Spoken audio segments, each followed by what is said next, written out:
Good morning students, welcome to online classes. My name is Manisha Tomar. Class 10th का हम life processes chapter पढ़ रहे थे जिसमें हमने सर्कुलेटरी सिस्टम स्टार्ट कर दिया था। हमने उसमें ब्लड वेसल्स के बारे में बात की, ब्लड के बारे में बात की। ठीक है, आज हम बात करते हैं जो मेन ऑर्गन है जो सर्कुलेटरी सिस्टम में मेन परफॉर्मेंस देता है, दैट इज हार्ट। हार्ट क्या है? हमारी बॉडी में प्रेजेंट एक ऑर्गन है, एक पंपिंग ऑर्गन है जो कि हमारी वेसल्स के साथ कनेक्टेड होता है। ये हमारी आर्टरीज और वीन्स के साथ कनेक्टेड होता है और ब्लड की सप्लाई में हेल्प करता है। अगर हम हार्ट की बात करें तो हार्ट की अगर पोजीशन की बात करें तो हार्ट कहाँ सिचुएटेड होता है? हार्ट कार्डियक नोच है। मैंने आपको बताया था जब हमने लंग्स का स्ट्रक्चर स्टडी किया था, तो लंग्स में जो हमारा लेफ्ट लंग है, लेफ्ट लंग में इस तरह का एक नोच प्रेजेंट होता है। ठीक है, राइट लंग और लेफ्ट लंग के बीच में एक नोच प्रेजेंट होता है जहां पर जो हार्ट है हमारा वो प्रेजेंट होता है। ठीक है, तो जो हमारा हार्ट है उसकी जो पोजीशन है वो मीडियस्टेनम है, वो सेंटर में प्रेजेंट होता है। लेकिन उसका जो एपिकल पार्ट है, जो उसका लोअर पार्ट है, वो थोड़ा सा लेफ्ट की तरफ सिचुएटेड होता है, जिसकी वजह से क्योंकि लेफ्ट वाला पोर्शन ज्यादा कॉन्ट्रैक्ट करता है, जिसकी वजह से हमें जो हार्ट बीट है अपनी वो लेफ्ट की तरफ ज्यादा सुनाई देती है। अदरवाइज जो हमारे हार्ट की पोजीशन है वो सेंटर में होती है। ठीक है, अगर हम हार्ट के साइज की बात करें तो जो हमारा लेफ्ट हैंड होता है, लेफ्ट हैंड से जो हम फीस्ट बनाते हैं, मुट्ठी बंद करते हैं, ठीक है, मुट्ठी बंद करते हैं, उतना साइज उस पर्सन के हार्ट का होता है।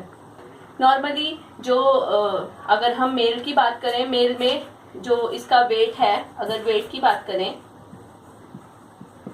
तो मेल के अंदर वेट थोड़ा ज्यादा होता है, 280 से 340 ग्राम्स तक।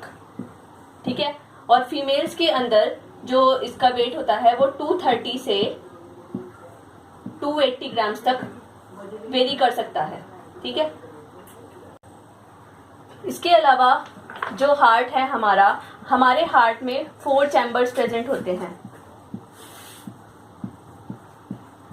ठीक है, 4 चैम्बर्स क्यों बनाए हैं? ताकि हमारी बॉडी में कार्बन डाइऑक्साइड और ऑक्सीजन की सप्लाई होती है, तो हमारे बॉडी के अंदर डीऑक्सीजनेटेड ब्लड होता है और ऑक्सीजनेटेड ब्लड होता है, तो उसकी मिक्सिंग ना हो उसके लिए हमारे हार्ट में 4 चैम्बर्स होते हैं।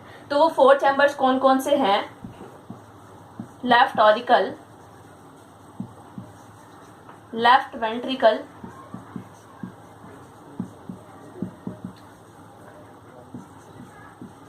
राइट ऑरिकल,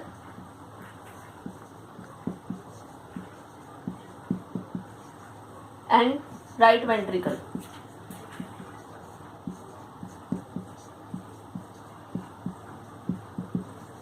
ठीक है, ऑरिकल के लिए एक टर्म और यूज की जाती है which is atrium, atrium for singular and atria for plural. ये ह्यूमन हार्ट है, यहाँ आप देख सकते हैं 4 चैम्बर्स प्रेजेंट है, right auricle, right ventricle, left auricle, left ventricle. यहाँ से आप ध्यान रख सकते हैं, जैसे आप अपनी बॉडी में अपने आप को खुद को महसूस करके देख सकते हैं, जो आपका लेफ्ट हैंड की साइड का जो एरिया है वो उसमें लेफ्ट ऑरिकल और लेफ्ट वेंट्रिकल होंगे और दूसरी साइड राइट ऑरिकल और राइट वेंट्रिकल होंगे। जो राइट वाला पोर्शन होता है ये हमारी बॉडी से डीऑक्सीजनेटेड ब्लड को कैरी करके लेके आता है। ठीक है, और यहाँ से ये इसको सप्लाई कर देता है लंग्स में, जहाँ ये प्यूरिफिकेशन के लिए जाता है। ठीक है, वहां से जो ब्लड ऑक्सीजनेट होके आता है वो आता है हमारे लेफ्ट ऑरिकल में, लेफ्ट ऑरिकल से वो लेफ्ट वेंट्रिकल में जाता है और लेफ्ट वेंट्रिकल से वो हमारी बॉडी में चला जाता है। अब आपको यहाँ पे ध्यान देने की बात क्या है कि जो ये 4 चैम्बर्स हैं, 4 चैम्बर्स में कौन कौन से हमारी आर्टरीज और वेन्स हैं जो इसके साथ कनेक्टेड हैं। अगर मैंने आपको पहले भी बताया था कि जो वेन्स होती हैं वो क्या करती हैं, ब्लड को पूरी बॉडी के अंदर से लेकर आती हैं हार्ट की तरफ। तो यहाँ पर जो वेना कावा है, ये वेना कावा बहुत सारी छोटी छोटी वेन्स को जोड़ के एक बड़ी वेन बनी है जो कि क्या करती है, पूरी बॉडी से डीऑक्सीजनेटेड ब्लड को कलेक्ट करके हार्ट के राइट ऑरिकल में लेके आती है। अब यहाँ पर वेना कावा के भी आपको दो वेना कावा दिखेंगी। ये है सुपीरियर वेना कावा और ये है इंफीरियर वेना कावा। जो सुपीरियर वेना कावा होती है ये हमारी अपर बॉडी से डीऑक्सीजनेटेड ब्लड को लेकर आती है और राइट ऑरिकल में डाल देती है। साथ ही राइट जो हमारी इंफीरियर वेना कावा है, ये हमारी लोअर बॉडी पोर्शन से जितना भी डीऑक्सीजनेटेड ब्लड होता है उसको लेकर आती है और हमारे राइट ऑरिकल में डाल देती है। साथ ही यहाँ पर एक कोरोनरी साइनस भी होता है। अब हमारा हार्ट है, हमारे हार्ट में डीऑक्सीजनेटेड, जिसकी जो वॉल्स है वहां पे भी डीऑक्सीजनेटेड ब्लड होगा, ठीक है। अब डीऑक्सीजनेटेड ब्लड होता आता कहाँ से है, जो हमारी सेल्स के अंदर एक्टिविटीज होती है वहां पे कार्बन डाइऑक्साइड बनती है, मतलब उस डीऑक्सीजनेटेड ब्लड का मतलब है ऐसा ब्लड जिसके अंदर कार्बन डाइऑक्साइड का कंटेंट ज्यादा हो, तो वो सारा राइट ऑरिकल में आ जाता है। कोरोनरी साइनस, अब हार्ट को भी जरूरत है, तो कोरोनरी साइनस क्या करता है, हार्ट से डीऑक्सीजनेटेड ब्लड को कलेक्ट करके यहाँ पे लेके आता है, ठीक है। इसके बाद जो राइट ऑरिकल है, राइट ऑरिकल जब पंप करता है वहां से ब्लड हमारे राइट वेंट्रिकल में चला जाता है, ठीक है। फिर यहाँ से कनेक्टेड है हमारी ये पल्मोनरी वेन्स, ठीक है। ये दो आगे बाइफरकेट हो जाती हैं, यहाँ पे वॉल्व्स लगे होते हैं, जो हमारी वेन्स होती हैं, वेन्स में यहाँ पे वेल्व लगे होते हैं, ये वॉल्व्स हैं, यहाँ पे भी आप वॉल्व देख रहे हैं।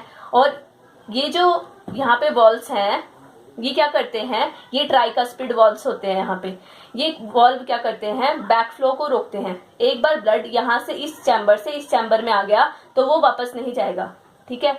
यहाँ से ब्लड यहाँ पर आता है और साथ ही यहाँ पर बहुत सारे फाइबर्स लगे होते हैं जो कि क्या करते हैं, अगर जब ये वाला हिस्सा कंप्रेस करता है, कॉन्ट्रैक्ट करता है, तो जो ब्लड है वो सिर्फ यहाँ से ही जा सकता है। ये जो वॉल्व्स हैं वो बंद हो जाते हैं, ठीक है। यहाँ से फिर पल्मोनरी वेन के थ्रू, पल्मोनरी जो वर्ड है वो हमेशा लंग्स के लिए यूज किया जाता है, तो पल्मोनरी वेन के थ्रू वो हमारे लंग्स में चला जाता है। पल्मोनरी आर्टरी के थ्रू, यहाँ पे आपने याद रखना है कि जो हार्ट से ब्लड को दूसरी तरफ लेके जाएगी वो आर्टरीज होंगी। पल्मोनरी आर्टरी क्या करेगी, लंग्स की तरफ ब्लड को लेके जाएगी। फिर लंग्स में प्यूरिफिकेशन हो जाती है ब्लड की, उसमें ऑक्सीजन मिल जाती है, प्यूरिफिकेशन का मतलब है उसमें ऑक्सीजन मिल जाएगी। फिर ऑक्सीजन जब उसमें मिल जाएगी तो वो पल्मोनरी वेन के थ्रू हमारा जो लेफ्ट ऑरिकल है वहां पर आ जाएगा। अदरवाइज जो वेन्स होती हैं वो क्या करती हैं, डीऑक्सीजनेटेड ब्लड को लेके आती हैं। सिर्फ पल्मोनरी वेन्स ऐसी वेन्स होती हैं जो ऑक्सीजनेटेड ब्लड को हार्ट के लेफ्ट ऑरिकल में लेके आती हैं। फिर यहाँ से लेफ्ट ऑरिकल जब कॉन्ट्रैक्ट करता है तो हमारे लेफ्ट वेंट्रिकल में ब्लड चला जाता है। यहाँ पे भी इस तरह से बाइकस्पिड वॉल्व्स लगे होते हैं, ठीक है। एक बार जब ब्लड यहाँ चला गया तो यहाँ से वापस इस चैम्बर में नहीं जाता। फिर जब ये कॉन्ट्रैक्ट करता है तो ब्लड इस चैम्बर से जाकर ये जो हमारी मेन एओर्टिक आर्च है यहाँ से पूरी बॉडी में सप्लाई हो जाता है। तो इस तरह से जो डीऑक्सीजनेटेड ब्लड है वो ऑक्सीजनेटेड ब्लड से सेपरेट रहता है, क्योंकि इन हार्ट के बीच में यहाँ और यहाँ पे वॉल्व्स लगे हैं जो ब्लड को आगे अगले चैम्बर में भेजते हैं। और इन दोनों चैम्बर्स में एक में डीऑक्सीजनेटेड ब्लड है और एक में ऑक्सीजनेटेड ब्लड है। तो इन दोनों के बीच में क्या लगा है, इंटरवेंट्रिकुलर सेप्टम लगा होता है, जो कि इन दोनों ब्लड को की मिक्सिंग होने से बचाता है। इसके बाद जो मेन फंक्शन है हार्ट का, पंपिंग का, तो वो किस तरह से काम करता है उसको देखते हैं।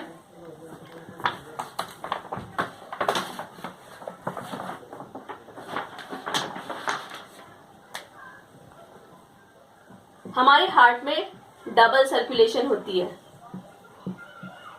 डबल सर्कुलेशन का क्या मतलब होता है, in which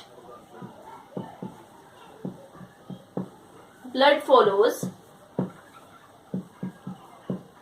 to routes, one for oxygenated blood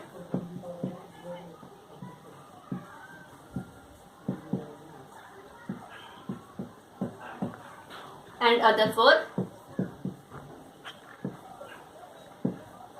deoxygenated blood.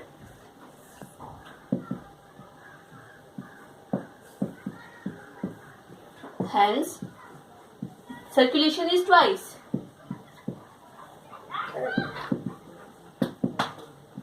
दो बार सर्कुलेशन होती है। जैसे ही मैंने आपको स्ट्रक्चर में भी बताया कि जैसे ये हार्ट है, हमारा हार्ट का जब ऑरिकल्स कॉन्ट्रैक्ट करते हैं तो वो अपने रिस्पेक्टिव वेंट्रिकल्स में ब्लड को पुअर कर देते हैं। यहाँ से डीऑक्सीजनेटेड ब्लड आगे सप्लाई होता है और यहाँ से ऑक्सीजनेटेड ब्लड। जब वेंट्रिकल्स कॉन्ट्रैक्ट करते हैं तो यहाँ से ब्लड हमारी पल्मोनरी आर्टरीज में चला जाता है और यहाँ से ब्लड हमारी एओर्टिक आर्च में चला जाता है। तो एक ही टाइम पे डीऑक्सीजनेटेड ब्लड भी सप्लाई हो रहा है और ऑक्सीजनेटेड ब्लड भी सप्लाई हो रहा है। तो यहाँ पे एक ही टाइम में हार्ट में दो तरह की सर्कुलेशन हो रही है, डीऑक्सीजनेटेड ब्लड की भी और ऑक्सीजनेटेड ब्लड की भी। तो इस तरह की सर्कुलेशन को हम बोलते हैं डबल सर्कुलेशन। ठीक है, फंक्शनिंग मैंने आपको इसकी बता ही दी है किस तरह से काम करता है। लेकिन डबल सर्कुलेशन के अंदर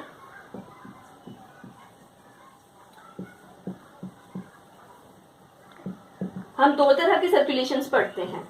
first is pulmonary circulation and second one is systemic circulation.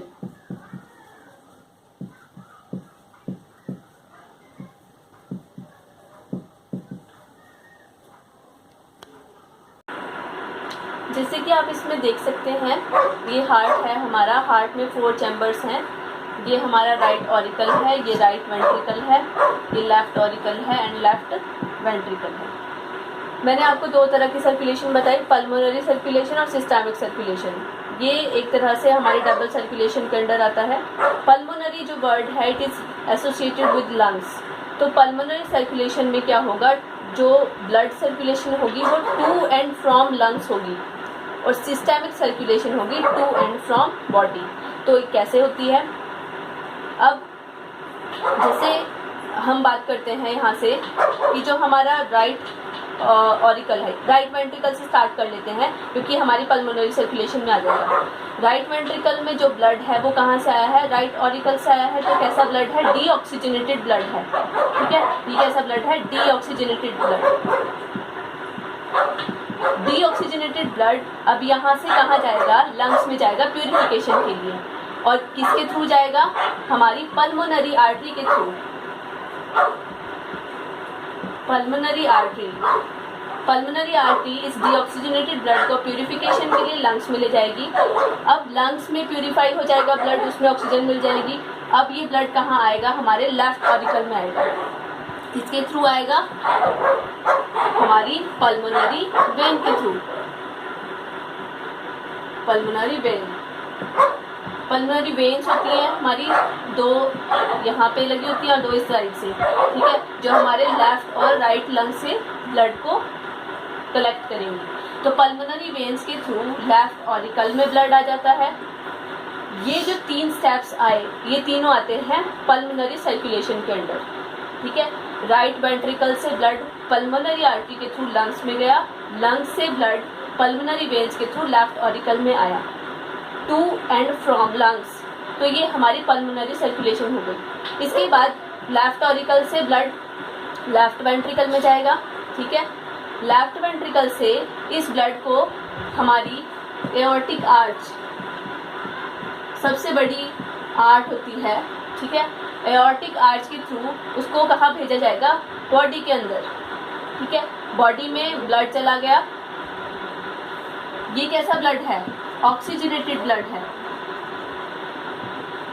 ठीक है, लेफ्ट ऑरिकल के अंदर कैसा ब्लड आया, ऑक्सीजनेटेड। वैसे ही ऑक्सीजनेटेड ब्लड लेफ्ट वेंट्रिकल में चला गया और ऑक्सीजनेटेड ब्लड हमारी एओर्टिक आर्च के थ्रू कहाँ आया, बॉडी के अंदर। अब बॉडी में आकर ऑर्गन्स के पास डिफ्यूजन के थ्रू यहाँ पे जो ऑक्सीजनेटेड ब्लड था वो सेल्स के अंदर चला जाता है और डीऑक्सीजनेटेड ब्लड में, यानी कि जिसमें कार्बन डाइऑक्साइड थी, वो ब्लड वापस से हमारी वेन्स कलेक्ट कर लेती हैं।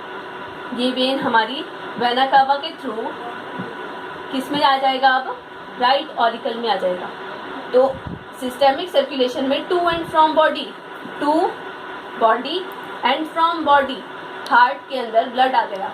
तो ये दोनों, अब साइकिल कंप्लीट हो गया, राइट ऑरिकल में ब्लड आ गया। अब यहाँ से आगे हमारी पल्मोनरी सर्कुलेशन स्टार्ट हो जाएगी। तो ये दोनों टाइप की सर्कुलेशन हमारी डबल सर्कुलेशन के अंडर आती है। तो एक ही टाइम पे क्या हो रहा है, ऑक्सीजनेटेड ब्लड की सप्लाई भी हो रही है और डीऑक्सीजनेटेड ब्लड की सप्लाई भी हो रही है। और इस तरह से डबल सर्कुलेशन के साथ जो ब्लड है वो हमारा आगे मूव करता है। ये तो मैमल्स की बात है, मैमल्स के अंदर 4 चैम्बर्स होते हैं, तो इस तरह का काम होता है। आपने वर्टिब्रेट्स के बारे में पढ़ा होगा।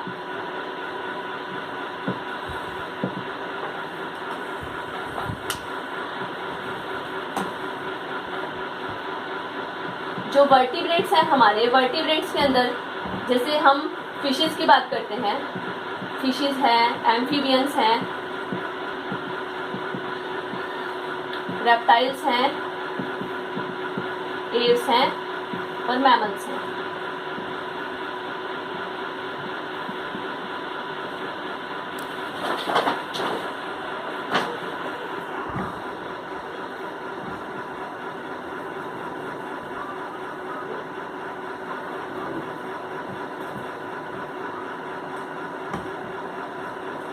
फिशेस के अंदर जो हार्ट है हमारा, it is 2 chambered.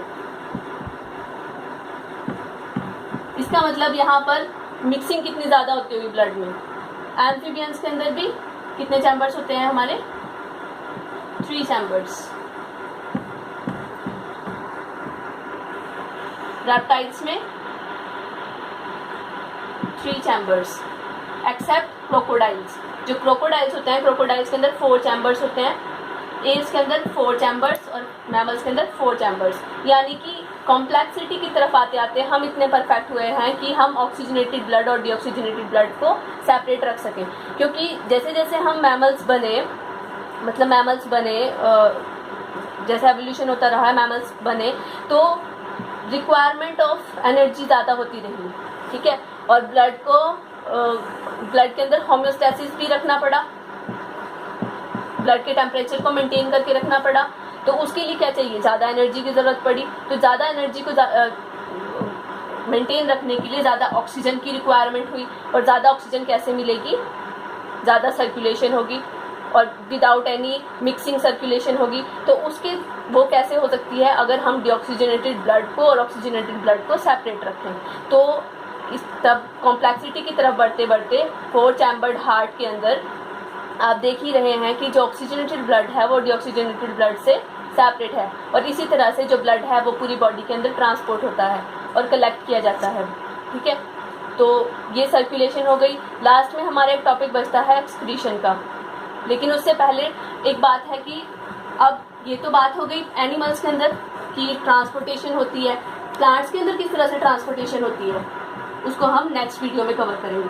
Thank you class.